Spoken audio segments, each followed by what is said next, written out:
حضرت حسن بصری رضی اللہ تعالیٰ عنہ فرماتے ہیں اپنی توبہ کا واقعہ، فرماتے ہیں کہ میں امیر کبیر شخص تھا اور بصرہ کے بازاروں کے اندر دکھی پریشان لوگوں کی مدد کے لیے بھی نکلتا تھا۔ ایک دن میں بازار میں جا رہا تھا کہ ایک خاتون مجھ کو نظر آئی، اتنی خوبصورت جیسے چاند کا ٹکڑا ہو۔ میں نے مسلسل اس کی طرف دیکھنا شروع کر دیا۔ اس نے کہا اما تستحی، تجھے حیا نہیں آتی، مجھے دیکھے جا رہے؟ کہتے ہیں میں نے کہا ممن، کس سے حیا کر؟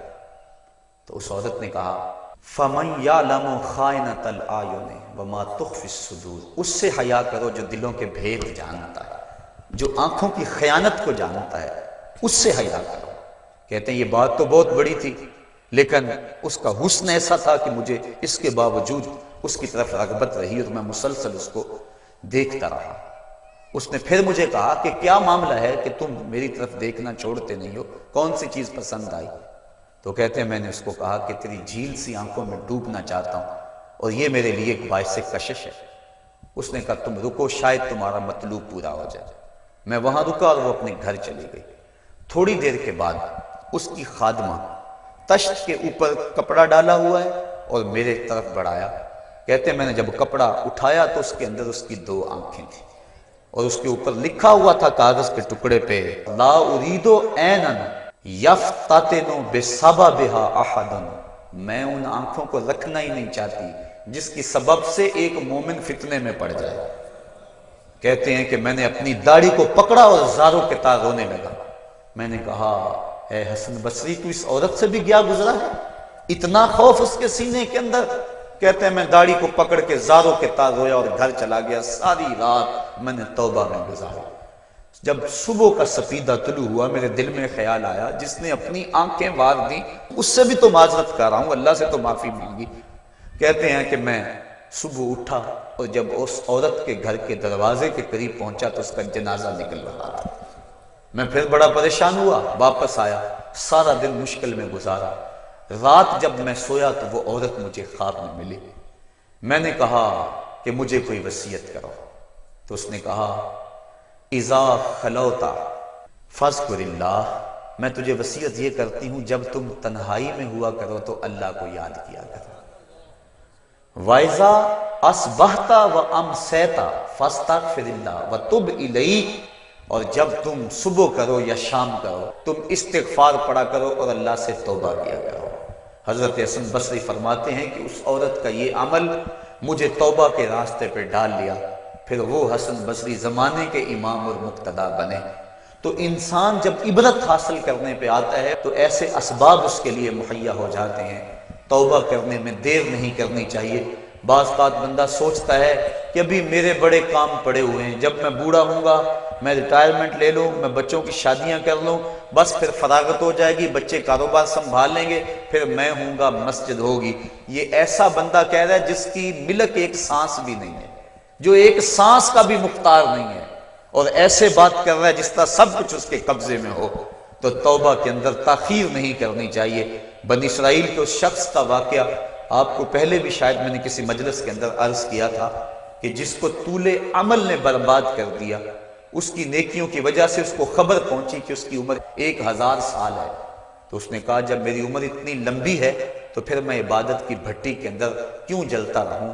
میں 900 سال گناہ کر لیتا ہوں اور 100 سال قبل توبہ کر لوں گا اور گناہوں کی معافی چاہوں گا۔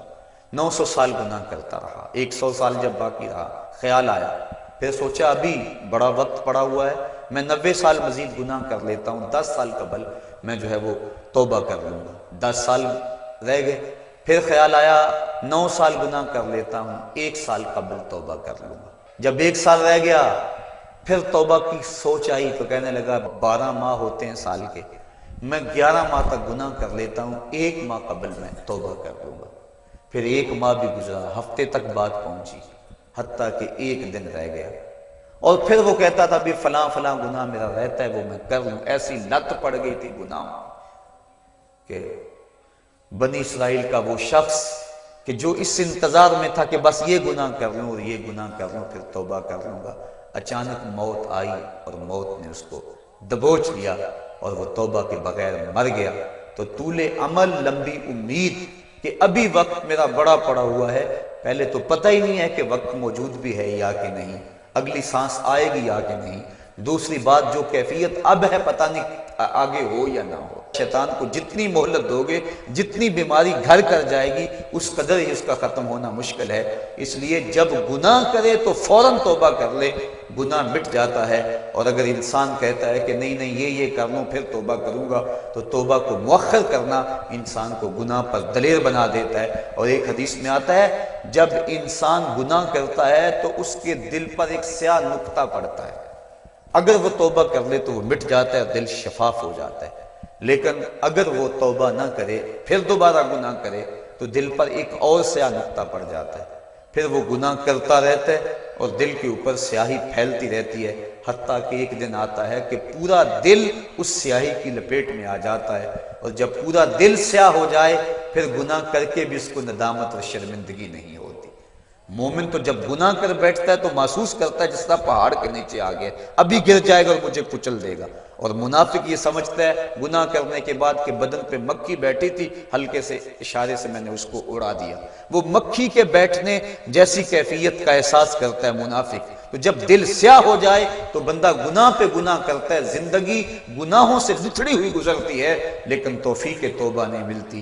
صاحبو، زندگی بیت رہی ہے، ایک ایک لمحہ کٹ رہا ہے، ہم لمحہ لمحہ موت کے قریب ہو رہے ہیں۔ ہم سمجھتے ہیں ہم بڑے ہو رہے ہیں لیکن نہیں، ہم چھوٹے ہو رہے ہیں۔ جب گنتی الٹی شروع ہو جائے کام جلدی زیرو تک پہنچ جاتا ہے، سانسوں کی الٹی گنتی شروع ہے اور ہم لمحہ لمحہ قریب ہو رہے ہیں۔ رمضان کا موسم ہے، جمعۃ المبارک کا یوم سعید ہے، سہانی گھڑیاں ہیں، امٹتی ہوئی رحمتوں کی برسات ہے۔ فرمایا حدیث میں کہ ایک ساتھ جمعۃ المبارک میں ایسی ہوتی ہے جس میں جو دعا مانگو اللہ اسے قبول فرما لیتا ہے۔ اور حضرت عبداللہ ابن مسعود رضی اللہ تعالی عنہ فرماتے ہیں کہ جس نے وضو کیا اور اچھا وضو کیا اور اس کے بعد 2 رکعت نوافل ادا کیے اور اس کے بعد دعا استغفر اللہ العظیم الذی لا الہ الا هو الحی القیوم واتوب الیہ، کہتے جس نے اس دعا کو پھر پڑھ لیا، اگر اس کے گناہ ہیں وہ سمندر کی جھاگ کے برابر بھی ہو، اللہ سارے معاف فرما۔ مالک تو گناہوں کو معاف کرنے والا ہے، ہم ہی جہنم میں چھلانگیں لگا رہے ہیں لیکن وہ تو کہتا ہے آجو میری رحمت کے دروازے کھلے ہوئے ہیں، اسیاں سے کبھی ہم نے کنارہ نہ کیا، تو نے بھی مگر دل آزردہ ہمارا نہ کیا، ہم نے تو جہنم کی بہت تدبیر کی، تیری رحمت نے لے کر گوارا نہ کیا۔ اس کی رحمتیں بندے کو آوازیں دے رہی ہیں، یا ایھا الانسان ما غرک بربک الکریم، اے انسان تجھے کریم رب کے دروازے سے کس نے ہٹا دیا؟ الذی خلقک فسواک فعدلک فی ای صورت ما شاء رکبک، جس نے تجھے پیدا کیا، جس نے تجھے تخلیق کیا، تجھے حسن اور جوانی دی، تیرے اعضاء کو توازن اور اعتدال دیا۔ ذرا دیکھ تو صحیح، ماضی کو جھانک کر کے تو دیکھ، تیرے ہاتھ تھے پکڑنے کا سلیقہ نہیں تھا، تیری ٹانگیں تھی چلنے کا طریقہ نہیں تھا، تیری زبان تھی بولنے کا اسلوب تجھے نہیں آتا تھا، تو دودھ بھی مانگنا ہوتا تو روتا تھا، ہم نے تیری ماں کے سینے میں تیرے لیے پیار ڈال دیا۔ اگر ماں کے سینے میں پیار نہ ڈالتے بتا تو بچہ تیری گندگی سے لتھڑ جاتا تھا، ماں صاف کرتی تھی، اگر ماں کے سینے میں یہ پیار نہ ہوتا تجھے کیڑے پڑ جاتے۔ آج تیری چھاتی میں زور ہے، آج ہاتھیوں کو تو بٹھا لیتا ہے، آج شیروں کو تو نچا لیتا ہے، زمانہ تیرا باج گزار ہے، آج تو منسٹر ہے، آج تو مولوی ہے، آج تو مفتی ہے، آج تیرے نام کی دہائی ہے، آج تو عہدہ قضا پہ فائز المرام ہے، آج تو عہدہ صدارت پہ فائز المرام ہے، آج تو ناظم ہے، آج دولت کی ریل پیل تیرے گھر میں ہے، آج تیری فوجیں تیرے پشت پہ ہیں، آج کوئی تجھے پوچھنے والا نہیں، لیکن ذرا پلٹ کے دیکھ کہ ماضی میں تو تھا کیا۔ اچھا پیچھے نہیں پلٹ کے دیکھنا تو ذرا آگے پلٹ کے دیکھ لے، پھر دوبارہ ہو وہی حالت، ڈنڈے کو پکڑ پکڑ کے چلے گا، پھر ڈنڈا بھی جواب دے گا، چارپائی سے لگ گیا، فالج ہو گیا، گھر والوں نے 4 دن تو بڑی خدمت کی، آخر انہوں نے بھی کام پہ جانا، پھر بیویوں کے سپرد کر کے چلے گئے، کتنی دیر خدمت ہوگی، اب سارے تنگ آ گئے، آہستہ آہستہ منہ سے یہ دعائیں نکلنے لگی، اللہ بابے کو پردہ دے دے تو ٹھیک ہے، بتا ہم تجھے پردہ نہ دیتے تو کیا کرتا، ہم نے زندگی دی یہ بھی ہمارا احسان، اب تو اس حالت میں ہے کہ تیرا دھڑ مارا گیا، چارپائی پہ لگ گیا، بولو براز اوپر، مصیبت بن گئی، گھر والے بھی تنگ، تجھے اندر سے نکال کر برآمدے میں رکھ دیا کہ بابا کھانستا ہے، بچے ڈسٹرب ہوتے ہیں، جراثیم پھیلتے ہیں، اب تجھے باہر رکھ دیا گیا، تو اپنے آپ سے تنگ آ گیا۔ ڈاکٹر کو کہتا ہے لگا زہر کا ٹیکہ، ڈاکٹر زہر کا ٹیکہ بھی لگائے، بتا تجھے موت نہ آئے تو کیا کرے؟ ہم نے تجھے زندگی دی، یہ بھی ہمارا احسان، فَأَمَاتَهُ، ہم نے تجھے موت عطا کی، یہ بھی ہمارا احسان، فَأَكْبَرَهُ، اگلی کہانی بھی سن، کتا بھی تو مرا تھا، گھسیٹ کے روڑی پہ نہیں ڈال دیا؟ بکری بھی تو مری تھی، گھسیٹ کے روڑی پہ نہیں ڈال دیا؟ اگر تجھے بھی پکڑ کے روڑی پہ ڈال دیا جاتا تو کیا کر سکتا تھا؟ لیکن ہم نے کہا نہیں نہیں، یہ میرا شاہکار ہے، اس کو غسل دو، بیری کے پتے بھی ڈال لو، صفائی ستھرائی خوب ہو جائے، چٹے لباس کا کفن دو، سند سند پہ خوشبو ملو، اب سارے تجھے دیکھنے آ رہے ہیں تو دولہا بنا ہے، تیرا منہ دیکھنے سارے آ رہے ہیں، ساری بستی امڈی آ رہی ہے تجھے دیکھنے کے لیے۔ پھر تیری چار پائی اٹھی، چار بندوں نے اٹھایا، کندھا بدل بدل کے چلتے ہیں، ہر ایک کی خواہش ہے کہ میں کندھا دے لوں۔ پھر میں نے کہا تیز نہ چلنا، میرے شاہکار کو کہیں جھٹکا نہ لگے۔ پھر تیرا اعزاز اور تیرا پروٹوکول کہ امام کعبہ بھی ہو تو وہ پیچھے اور تجھے آگے رکھا گیا۔ انسان ذرا غور تو کر، تو کس چیز پہ نازا ہے اور بھول گیا اس رب کو؟ آجا، اس کی رحمت کی باہیں کھلی ہوئی، وہ بلا رہا ہے تجھ کو، آجا پلٹ کے آجا، آنا تو تو نے ہے ہی، کل جو کفن میں منہ چھپا چھپا کے آتا پھرے گا، آج کھلے منہ آجا، اس کی رحمتیں آواز دے رہی ہیں، یا ایھا الانسان ما غرک بربک الکریم۔ صاحبو، جوانی کی توبہ بہت بڑی دولت ہے، جو جوان ہیں وہ جوانی کے ایک ایک لمحے کو غنیمت سمجھیں۔ وہ جوان جس کی جوانی اللہ کی عبادت میں گزری، حضور فرماتے ہیں کل قیامت میں جب کوئی سایہ نہیں ہوگا، اللہ اسے اپنے عرش کا ٹھنڈا سایہ نصیب فرمائے گا۔ اور بڑھاپے کے اندر بھی توبہ بڑی دولت ہے، گو جوانی کی فضیلت زیادہ ہے لیکن بڑھاپے کے اندر بھی توبہ نصیب ہو جائے تو یہ بھی بہت بڑا اعزاز ہے، ورنہ ہوتا یہ ہے کہ قبر میں ٹانگیں ہوتی ہیں اور گناہ پہ گناہ کیا جا رہا ہے۔ وہ کیا کہا تھا میاں محمد بخش عارف کھڑی رومی کشمیر نے کہ ہڈیاں کمبن گوڈے کھڑکن تے اڑ گیا لک تیرا، اجے بھی بدیوں باز نہ آیا، جیو مرد دلیرا۔ ہے انسان کدھر بھٹک رہا ہے، مالک تجھے آوازیں دے رہا ہے۔ کبھی بھاگے ہوئے کو بھی یوں آوازیں دی جاتی ہیں، کبھی در چھوڑ کے بھاگنے والوں کو بھی یوں بلایا جاتا ہے، لیکن کہتا ہے توبو اللہ، آ جاؤ، میری رحمت کے دروازے کھلے ہوئے ہیں، ابھی مغرب سے سورج طلوع نہیں ہوا، میرے بندے جب تو توبہ کا ہاتھ پھیلائے گا میں تیرے گناہ جو ہیں وہ فرشتوں کے خیالوں سے بھی مٹا دوں گا، نامہ اعمال سے بھی مٹا دوں گا، جو زمین گواہ بنی ہے وہ بھی گواہی دینا بھول جائے گی، تیرے اعضاء بھی بھول جائیں گے، گناہ تجھے بھی یاد نہیں رہیں گے اور ان چار گواہوں کو یاد نہیں رہیں گے۔ کل قیامت کے دن جب رب کے حضور ملے گا تو کوئی گواہ تیرے گناہوں کا موجود نہیں ہوگا۔ آ تو صحیح، جھولی پھیلا تو صحیح، ہم تو مائل بکرم ہیں کوئی سائل ہی نہیں، ہم تو مائل بکرم ہیں کوئی سائل ہی نہیں، راہ دکھلائیں کسے کوئی رہ روے منزل ہی نہیں۔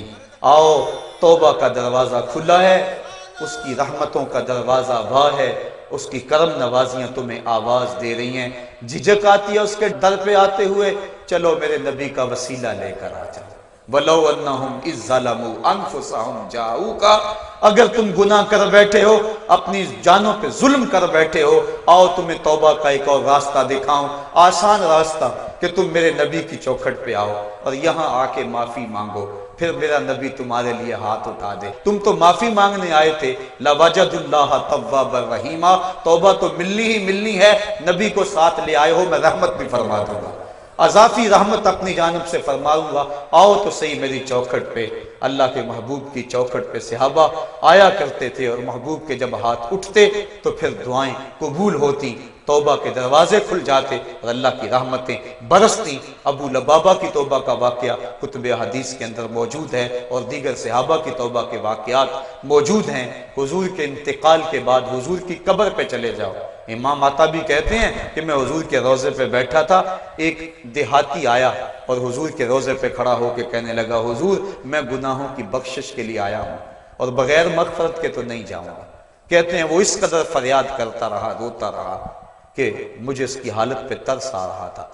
جب وہ چلا گیا میری آنکھ لگ گئی، آنکھ لگی تو خواب میں حضور کی زیارت نصیب ہوئی اور آقا کریم نے فرمایا قم یا عتبی، عتبی اٹھو اور اس عرابی کو تلاش کرو، اور جب مل جائے تو میری طرف سے جنت کی بشارت دے دو۔